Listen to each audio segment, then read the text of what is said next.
Nessa segunda-feira, muita gente me mandou mensagem dizendo que encontrou dificuldades para responder as questões de direito administrativo dos 120 dias para aprovação nesse nosso curso de agente prisional de Goiás aí.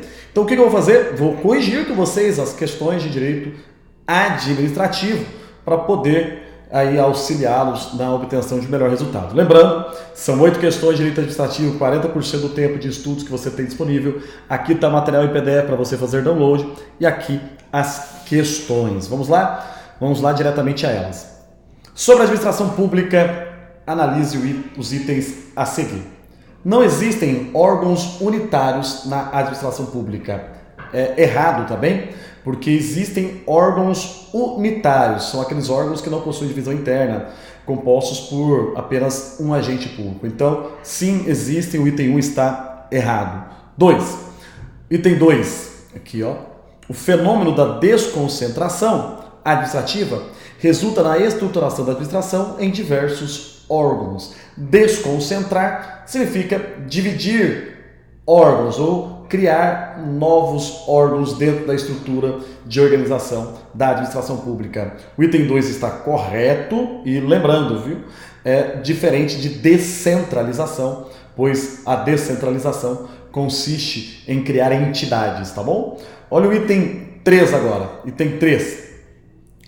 As autarquias e as empresas públicas integram a administração indireta. Correto, item 3, tá bem? Então a resposta aqui, ó, itens 2 e 3 corretos. Por quê? Porque são integrantes da administração indireta as fundações, as autarquias, as sociedades de economia mista e as empresas públicas. Então, aí só confirmando a resposta da questão de número 1. Vamos lá para a questão 2. Ao final eu faço aí a confirmação, ver se eu acertei todas, tá bem? Vamos lá. 2. No que concerne às agências reguladoras, importantes entidades criadas para fiscalizar e regular serviços de determinados setores econômicos, assinale a alternativa incorreta. Presta atenção. Primeiro detalhe, tá? Quanto às agências reguladoras. As agências reguladoras, elas são apenas autarquias que são criadas pelo poder público e que possuem características especiais. São autarquias especiais, porque elas fazem a fiscalização e regulação de determinados setores econômicos, como, por exemplo, a Anatel, que é a Agência Nacional de Telecomunicações, que faz, né, a fiscalização e regulação do setor de telecomunicações. Tá joia? Vamos lá para a primeira alternativa aqui, ó. Seus dirigentes devem possuir mandatos fixos, sendo estritamente vedada a possibilidade de exoneração ad nutum. Vou explicar. Enquanto a maioria das autarquias, os dirigentes, eles exercem cargo em comissão de livre nomeação, livre exoneração, nas agências reguladoras, por possuírem elas características especiais, ou seja, por serem autarquias especiais, os seus dirigentes possuem mandato fixo e não podem ser exonerados por ato discricionário. Por isso, né, é vedada a possibilidade de exoneração ad nutum. Esse item está correto, então não é a nossa resposta, que nós estamos procurando, que está incorreto, não é isso? Muito bem. Olha o segundo item que ele diz. Seus atos não podem ser revistos ou alterados pelo Poder Executivo, apenas pelo Judiciário, devendo, no entanto, agir conforme suas finalidades específicas. É errado, porque existe uma possibilidade de controle do Poder Executivo, do Poder Central, então a administração direta exerce controle sobre as entidades da administração indireta e não é diferente com relação às agências reguladoras, tá bem? Olha aí o terceiro item. As agências são autarquias ou fundações que celebram um contrato de gestão com o poder público. Na verdade, quando autarquias ou fundações celebram um contrato de gestão com o poder público, elas são agências executivas e não agências reguladoras, conforme determina o enunciado da questão 2. Esse item ele está incorreto. Mas vamos ver as próximas aí, ó, o próximo item, né? As agências podem existir tanto em âmbito federal quanto estadual e municipal, desde que criadas por lei. Perfeito. É possível em qualquer âmbito de esfera de poder, federal, estadual, municipal, criação por lei das agências reguladoras, tendo em vista que são autarquias e são criadas por lei específica. Vamos para a questão número 3 aí, joia? Questão número 3. O texto constitucional de 88 dedica um capítulo inteiro à administração pública brasileira, que é inclusive a partir do artigo 37. Tal fato faz com que a Constituição, um documento jurídico de relevo para o direito administrativo nacional, especialmente ao se considerar a sua não codificação. Assim, de acordo com o texto constitucional, uma questão bem típica da Banca IADES, né? Porque está perguntando para vocês aí letra de lei, joia? E lembrando, né, o direito administrativo não está codificado, mas a Constituição Federal tem importante papel, pois traz aí um capítulo específico, né, apenas sobre a administração pública, do artigo 37 em diante. Vamos lá para a leitura do primeiro item. A autonomia gerencial, orçamentária e financeira dos órgãos e entidades da administração direta e indireta não deverá ser ampliada mediante contrato, sendo essencial a elaboração de lei para essa finalidade. Errado. Com a emenda constitucional número 19 de 1998, houve uma sensível alteração no artigo 37, parágrafo 8º da Constituição, que permite a celebração de contratos de gestão que darão maior autonomia gerencial, orçamentária e financeira aos órgãos e entidades da administração direta e indireta, em especial as autarquias e fundações. Tudo bem? Então o primeiro item está errado. Segundo item, somente por lei poderá ser criada autarquia autorizada a instituição de empresa pública e de sociedade de economia mista. Cabendo a lei complementar criar fundações e, neste último caso, definir a área de sua atuação. Na realidade, gente, a lei específica criará a autarquia e autorizará a criação de empresa pública, sociedade de economia mista e fundação.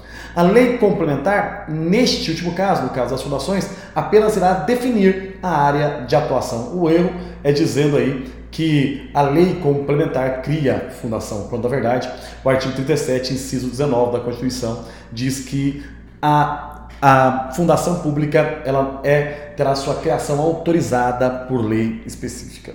Vamos lá, vamos para o próximo item, tá bem? Próximo item. É necessária a existência de autorização legislativa em cada caso para a criação de subsidiária de empresas públicas e sociedades de economia mista brasileiras, assim como a participação de qualquer delas em empresa privada. Perfeito. Assim como é necessária a autorização legislativa para a criação de empresa pública e de sociedade de economia mista, é também necessária a existência de autorização legislativa para a criação de suas subsidiárias. Vou dar um exemplo. O Banco do Brasil é uma sociedade de economia mista e tem uma subsidiária chamada Cobra Segurança, que é criada, né, a partir do próprio Banco do Brasil, mas há autorização legislativa para essa criação. Então, esse item está absolutamente correto. Vamos lá, as próximas. Olha a próxima aí. As administrações tributárias dos municípios terão recursos prioritários para a realização de suas atividades e atuarão de forma integrada, inclusive com o compartilhamento de cadastro na forma da lei, sendo vedada convênio para tal fim. O erro é dizer que está sendo vedado o convênio para tal fim, tá bem? Então, esse é o erro. Vamos para a questão número 4. O consórcio público pode possuir personalidade de direito público ou direito privado? Vamos lá. Eu vou até continuar aqui a leitura, porque esse item ele tem algumas divergências, mas eu vou explicar na leitura da questão. Me parece, inclusive, que essa é a resposta correta. É porque, na verdade, nós temos as associações públicas e, por vezes, há o emprego da expressão associação pública como sinônimo de consórcio público, né? E aí, o consórcio público de direito público é um consórcio puro e o consórcio público de direito privado seria uma associação pública. Mas vamos ler a próxima alternativa aí, ó. Tem personalidade jurídica de direito público. Tem personalidade jurídica de direito público. Olha só, gente. Os consórcios públicos, eles podem ter personalidade jurídica de direito público ou de direito privado, segundo o entendimento majoritário, tá bem? Vamos lá, próximo. Pode ser contratado pela administração direta ou indireta dos entes da federação consorciados mediante licitação. Deixa eu explicar. Um consórcio público pode ser contratado pela administração direta ou indireta, os entes da federação, inclusive mediante dispensa de licitação, tá bem? Essa aí a razão desse item estar Tá errado, tá bom? Vamos para o próximo. Integra a administração direta de todos os entes federados participantes do consórcio público.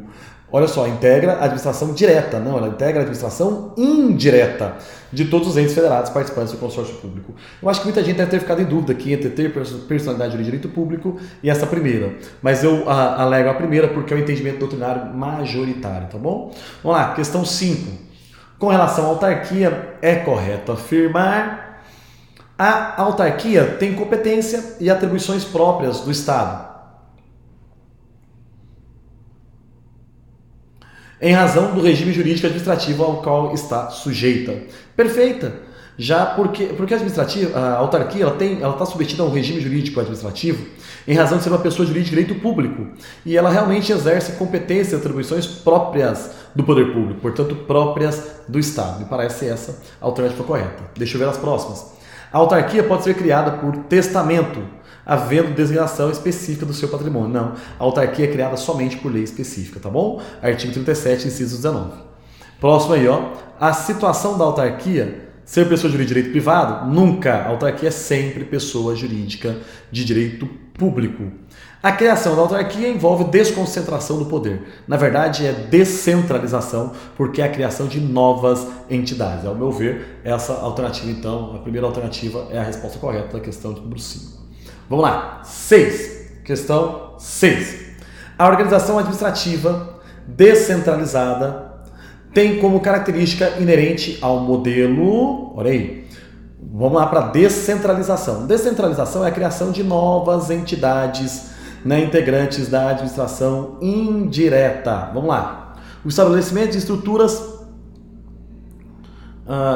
hierarquizadas as diversas pessoas jurídicas que compõem a administração direta, com servidores com vínculo funcional estatutário, porque representantes de atividades estatais. Não. Na descentralização tem tanto estatutário quanto empregado. Nas pessoas jurídicas de direito público que integram a administração indireta, como autarquias, consórcios públicos, os agentes públicos que a ela integram serão considerados agentes estatais do tipo estatutário. Mas as empresas públicas e sociedades de economia mista, eles serão agentes públicos do tipo empregados públicos, tá bem? Então, errado o primeiro item. A competência para a edição de atos administrativos e discricionários vinculados, vedada a delegação do poder normativo privativo da administração central. Negativo, é possível a delegação do poder normativo, já que os atos normativos que não sejam, né, atos regulamentares, eles podem ser expedidos por autoridades administrativas, inclusive da administração indireta. Um exemplo que eu dou é a portaria número 344 da Anvisa, né, que é a Agência Nacional de Vigilância Sanitária, que é um ato normativo em razão de ser uma portaria e que é editada pela Anvisa, que é uma entidade da administração indireta. Então é possível sim a edição de atos normativos pela administração indireta. Próximo. O enquadramento para fins de caracterização de sujeito ativo de ato de improbidade dos servidores administrativos integrantes das diversas pessoas jurídicas que integram, à exceção daquelas sujeitas ao regime jurídico de direito privado, com preservação da igualdade de concorrência. Negativo. Agente público de qualquer categoria, integrante das pessoas jurídicas de direito público, direito privado, da administração direta ou indireta, eles podem praticar atos de improbidade administrativa, tá bem? Então o item também está errado. Próximo aí. Os poderes disciplinar e hierárquico que projetam efeitos sobre os servidores estatutários e seletistas que integram seus quadros, bem como sobre terceiros contratados para a prestação de serviços de quaisquer natureza. Ah, não, errado. Porque o poder hierárquico e disciplinar não é aplicado, tá bem? A qualquer contratado para prestação de serviço de quaisquer natureza, tá bom? Não é quaisquer não, tá? Então tá errado aí, porque em especial não há poder hierárquico quando houver um particular contratado pela administração pública apenas para execução de um contrato, tá bom? Vamos lá, próximo, que inclusive já é a resposta, até marquei aqui, né? Tem que ser.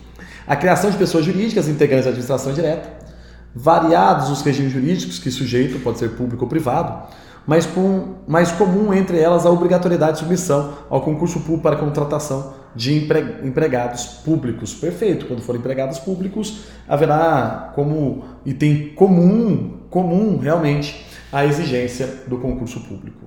Vamos lá, item 7. Sobre as entidades da administração indireta, assinale a alternativa correta. As autarquias em regime especial, como por exemplo as agências reguladoras, já disse, né? Em razão de sua maior autonomia, possuem competência própria para disciplinar o seu procedimento licitatório. Não, todas ficam submetidas à Lei de Contratos e Licitações, Lei 8666 de 1993. Errado.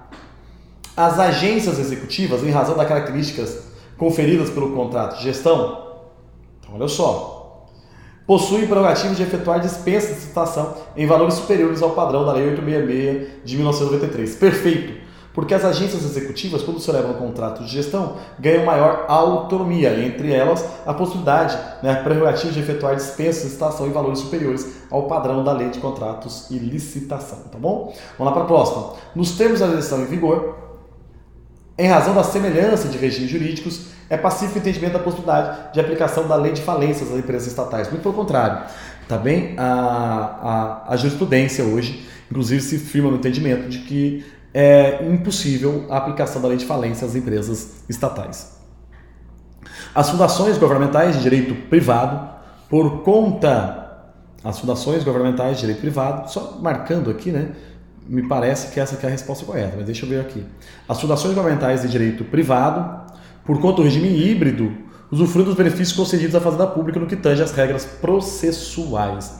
Não, gente, as fundações governamentais de direito privado, elas não usufruem dos benefícios concedidos pela fazenda pública, tá bom? Então, vamos lá para a última questão.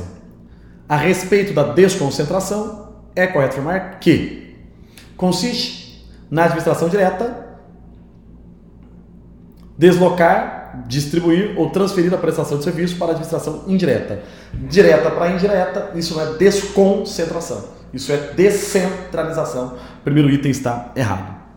Consiste na administração direta, deslocar, distribuir ou transferir a prestação de serviço para o particular. Do mesmo modo, direta para a indireta, isso é descentralização. Direta para o particular, isso também é descentralização. Olha o próximo. É sinônimo de descentralização, porém ocorre na administração direta. Desconcentração é uma coisa, descentralização é outra. O item 3 está errado. Olha a próxima. Se trata de forma de repartição interna de competência atribuída à entidade estatal e dela decorre a criação de órgãos públicos. Perfeito. Na desconcentração, há uma divisão interna com a criação de novos órgãos públicos. Bacana? E por último, foi vedada em recente decisão do STF com repercussão geral. Nunca a desconcentração é permitida, inclusive, pela própria Constituição, que é a criação de órgãos por meio de lei. Vamos ver se eu acertei todas? Vamos lá. Muito bem, 100% de acertos. O tio Rodolfo teria passado essa prova, não é isso? Galerinha, espero ter auxiliado vocês aí nos estudos. Valeu!